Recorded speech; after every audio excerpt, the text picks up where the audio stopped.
बड़ी बुरी खबर के साथ आज के प्रोग्राम की आगाज़ करने लगी हूँ और वो खबर ये है कि 12 रुपए महंगे होने के बाद पेट्रोल 160 पर यानी मुल्क की बुलंद तरीन सतह पर पहुंच गया है। अब हमें बहुत सारे तरीके बताए जा रहे हैं, टोटके बताए जा रहे हैं कि हम लोग किस तरीके से इस मामले को, महंगाई को दबा कर मुल्क के अंदर काफ़ी गमो गुस्सा पाया जाता है इस बात पे कि पेट्रोलियम मसनूआत की कीमतें पहले एक एक महीने बाद बढ़ा करती थी, अब हर 15 दिन के अंदर मसनूआत की कीमतें बढ़ती चली जा रही हैं और इसकी वजह से एक आम आदमी का अपने रोजगार तक पहुंचना भी बड़ा मुश्किल हो गया। लेकिन इससे पहले भी पाकिस्तान के अंदर इस तरह के मामला है। चीनी की कीमतों के अंदर इजाफा हुआ, चीनी की कीमतों में जब इजाफा हुआ तो हम लोगों को एक मंतक दी गई थी, वो मंतक मैं थोड़ी देर में सुनाऊंगी। उसके बाद सब्जियों की कीमतों के अंदर, बिलखुसूस टमाटर की कीमतों के अंदर बहुत ज्यादा बेशुमार इजाफा हो गया था, तब भी हमें एक मंतक दी गई थी। और आज भी पेट्रोलियम मसनूआत के ऊपर कुछ मिलती जुलती मंतक है। पहले चीनी और टमाटर वाली मंतक सुन लें जो वुज़रा ने दी थी, उसके बाद फिर मैं पेट्रोलियम वाली मंतक की तरफ भी आऊंगी।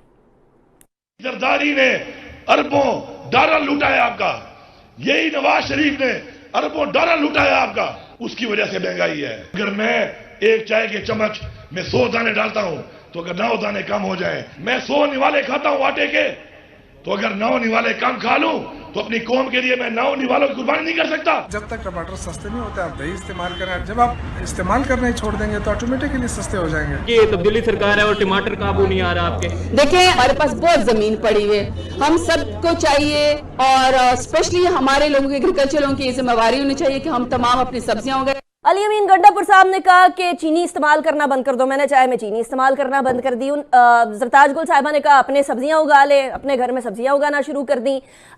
फिर ये कहा गया कि टमाटर की जगह दही डाल ले, सालन में दही डालना शुरू कर दिया। पेट्रोलियम मसनूआत की कीमतों के अंदर इजाफा हो गया है। तो शिबली फराज साहब ने इसी तरह की मिलती जुलती एक मंतक दी है। अब ये मंतक काबिल अमल है या नहीं, पहले आप सुन लें, उसके बाद फिर इस बारे में बात करते हैं। जहां तक मुमकिन हो सके थोड़ा कम फ्यूल इस्तेमाल करना चाहिए और मैं समझता हूं क्योंकि सब वक्त में यही होता है कि जिंदगी देखें नॉर्मल नहीं रह सकती है। तो देखें, फ्यूल भी कम इस्तेमाल करें, यानी आधा फ्यूल डाल लें, आधी फूक डाल के गाड़ी में चला लें, कुछ इस तरह का कोई काम करें, कुछ समझ आ जाए अगर हम लोगों को क्या कहना चाह रहे हैं। या अपने रोजगार तक जाना बंद कर दें या इमरजेंसीज तक जाना बंद कर दें, क्या करें ये बात समझना, अभी मैं पूछूंगी अपने मेहमानों से इसके बारे में क्या करें। लेकिन पाकिस्तान तहरीक इंसाफ का ये दौर जो है ये कुछ जरा मुश्किल गुजरा पेट्रोलियम मसनूआत के लिए। ऑब्वियसली इंटरनेशनल चैलेंज भी है, हम उससे बिल्कुल भी किसी भी तरीके से इनकार नहीं कर सकते हैं। अवाम जो है, आपको कम परेशान नहीं अच्छी लग रही जो आप लोग बार बार पेट्रोलियम मसनूआत के अंदर इजाफा कर देते हैं तो कुछ परेशानी में इजाफा हो जाता है, फिर समझ नहीं आती कि घबराना है या नहीं घबराना। कि मैं एक दफ़ा एक कंट्री में गया मुल्क से बाहर, तो वहाँ पर उन्होंने क्या किया, स्टेशन के पास लाकर गाड़ी खड़ी कर दी और ट्रेन में बैठकर वो चले गए। हमने कहा भाई ये आपने यहाँ खड़ी कर दी और ट्रेन पे जा रहे हैं। कह रहा यार एक से 2 फ़ायदे होंगे। मैंने कहा जी क्या फ़ायदा होगा? उसने कहा एक तो हमारा टाइम बचेगा, समझे ना, क्योंकि जितने देर में हम बाय रोड पहुँचेंगे उससे कम टाइम में हम पहुँच जाएंगे। और दूसरा ये है कि हमारा जो है ये फ्यूल और ये सारी चीज़ें जो है इससे हमारी बचत होगी। अब ये आप उसको नेगेटिव नहीं लीजिएगा, मैंने एक आपको मिसाल दी है, वो जो शिबली फराज साहब का आपने जिक्र किया। अमेरिका हो सकता है, बाकी ममालिक भी हो सकते हैं, लेकिन यकीनन अमेरिका के अंदर भी यही होता है कि गाड़ियां पार्क कर देते हैं, ट्रेन के ऊपर बैठते हैं, अपनी जगह पर पहुंचते हैं, रोजगार कमाते हैं और वापस आ जाते हैं और फिर गाड़ी पर बैठते हैं, फिर घर आ जाते हैं। लेकिन मसला ये है कि वहाँ के पब्लिक ट्रांसपोर्ट सिस्टम को आप पाकिस्तान के पब्लिक ट्रांसपोर्ट सिस्टम से कंपेयर तो नहीं कर सकते। या तो हमारा भी पब्लिक ट्रांसपोर्ट सिस्टम उतना ही स्ट्रांग होता जितना उधर हो, तो फिर हम कहते हैं कि हाँ हम लोगों को भी इसी तरीके से करने की जरूरत है। फिर खुशी से लोग गाड़ियां पार्क करते हैं और पब्लिक ट्रांसपोर्ट में जाते हैं। सवाल यह है कि क्या महंगाई की चक्की में फंसी अवाम मजीद महंगाई का बोझ जो है वो बर्दाश्त कर सकेगी? क्योंकि ये तो बड़े आसानी से शिबली फराज साहब ने कह दिया कि पेट्रोल कम इस्तेमाल करें।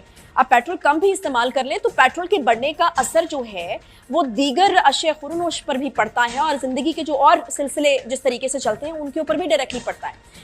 और आइंदा दिनों में मजीद कितनी महंगाई होने जा रही है ये भी एक बड़ा सवाल उभर कर सामने आ रहा है। तहरीक इंसाफ की हुकूमत महंगाई के बेकाबू जिनको काबू में लाने के लिए क्या कुछ इकदाम कर भी रही है या नहीं कर रही है? मुल्क में आए रोज बढ़ती हुई पेट्रोलियम मसनूआत का जिम्मेदार कौन है और IMF की शराइत पूरी करने के लिए तहरीक इंसाफ की हुकूमत मजीद और क्या तैयारियां करें? बहुत सारे सवालात हैं जो हमने जानने। डॉक्टर शाहिद हसन सदीकी साहब माहिर मईशत हमारे साथ मौजूद हैं। 17 जुलाई 2021 डेट भी मैं कोट कर रही हूँ कि 17 जुलाई 2021 को आपने हमारे शो में कहा था कि आवाम सुन लें, ये जान लें कि हुकूमत इसी साल 150 रुपए लीटर करेगी। आपकी सुनाई हुई जो नवीद है वो, या आपकी पेशगोई मैं कहूँ, वो बिल्कुल सच साबित हो गई है। तो फिर अब मैं चाहूंगी कि आप अगली पेशगोई जो है वो भी कर दें। 200 का या 200 का फिगर जो है वो भी क्या हम इसी हुकूमत के दौरे हुकूमत में हम देखेंगे कि वो भी जो है वो पेट्रोल उसको भी मैच कर लेगा, या फिर 200 का फिगर भी क्रॉस होगा? पहले अगर आप इजाजत दे दें तो मैं एक बात आपको ये बता दूं कि 1 जनवरी 2018 को पिछली हुकूमत ने, मुस्लिम लीग नून ने कुछ थोड़ा सा इजाफा किया था पेट्रोल की कीमतों में। तो इमरान साहब ने एक ट्वीट किया था as a chairman Pakistan Tehreek Insaf. उसके अल्फाज ये थे कि ये बात इंतहाई शर्मनाक है, एब्सोल्युटली शेमफुल, कि हुकूमत ने आवाम पर पेट्रोल का बम गिरा दिया है। उसके बाद कहा कि बजाय इसके कि टैक्सों की इस्लाहात करें, मनी लॉन्ड्रिंग के खिलाफ एक्शन लें, हुकूमत जो है आवाम के ऊपर बोझ डालती चली जा रही है मुख्तलिफ, और इस मरतबा ये बोझ नए साल का जो डाला है वो पेट्रोलियम मसनूआत का। अब जो उन्होंने इजाफा किया है वो पाकिस्तान की तारीख में सबसे ज्यादा इजाफा है। इस वक्त जो पेट्रोलियम मसनूआत की कीमतें हैं वो पाकिस्तान की तारीख में सबसे ज्यादा हैं। लेकिन ये मैं बता दूं कि जनवरी 2021 में, क्योंकि आपने महंगाई की बात खास तौर से की है, जनवरी 2021 में पाकिस्तान में महंगाई थी 5.7%। जनवरी 2022 में, एक साल के बाद, ये हो गई 12.3%, यानी दुगनी से ज्यादा, खित्ते में सबसे ज्यादा। मगर प्राइम मिनिस्टर भी कह रहे हैं कि हमारी कीमतें खित्ते से कम है। अब खित्ते में सबसे ज्यादा महंगाई पाकिस्तान में है, इसमें कोई शुबा नहीं है। IMF की रिपोर्ट निकाल लें, स्टेट बैंक की निकाल लें, वर्ल्ड बैंक की निकाल लें, सबसे ज्यादा महंगाई हमारे यहाँ है। ये मानने के लिए तैयार नहीं है। ये कैसे हो गया, क्यों हो गया? और इसमें हुकूमत को भी पता है कि जून तक महंगाई बढ़ती रहेगी, बल्कि सितंबर तक। इसमें कोई इम्कान नहीं है, क्योंकि अभी पेट्रोलियम मसनूआत की कीमतें मजीद बढ़नी है, शरह सूद में मजीद इजाफा करना है। सही आप देखें तो ये जो तो ये बिजली की जून तक बढ़ेंगी डॉक्टर साहब, सिर्फ जून तक बढ़ेंगी या डबल डिजिट में हमारी महंगाई? अभी आपने भी कहा कि 12% की आपने बात की, मुझे बताइएगा कि सिर्फ जून तक बढ़ेंगी या जब तक IMF का पैकेज चल रहा है तब तक हमें इस तरह की जो हार्ट ब्रेकिंग न्यूज है वो सहनी पड़ेगी या मिलती रहेंगी? लेकिन पहले मैं गलतफहमी दूर कर दूं। हाँ। ये बिल्कुल रिकॉर्डेड बात है कि ये सारा IMF के खाते में डालना जो है ना, ये गलत है। अच्छा, इसका रिकॉर्डेड है। ये सही है कि IMF जो है, IMF इस्तेमारी ताकतों के मकासद पर चाहता है कि पाकिस्तान की मईशत जो है गैर मुस्तहकम रहे, कमजोर रहे, और ये हमेशा IMF के प्रोग्राम में जकड़ा रहे। लेकिन इमरान हुकूमत ने इस बात को यकीनी बना लिया है। मैं आज आपको बता रहा हूँ कि अगली दफे फिर ये IMF के पास जाएंगे। ये जो इनका दावा था कि ये आखिरी प्रोग्राम है, ऐसा कतई कुछ नहीं होगा। लेकिन मैं आपको ये बता दूं कि ये जो 4 रुपए ये पेट्रोलियम मसनूआत बढ़ा रहे हैं, जिसको IMF के खाते में डाल रहे हैं, हमारा जून में बजट जब आया था, जब IMF के प्रोग्राम में नहीं थे, उसमें आपने 610 अरब रुपया पेट्रोलियम लेवी रखा था 30 रुपए के हिसाब से। ये उसी पे जा रहे हैं ना। तो IMF ने तो कहा या नहीं कहा, आपने तो बजट में मंजूर कराया हुआ है जून 2022 में। ये तो रिकॉर्ड की चीज है। लेकिन जो अहम बात है कि IMF ये नहीं कहा है कि आप ये पेट्रोल के नर्ख बढ़ाएं, ये गलत बयानी है।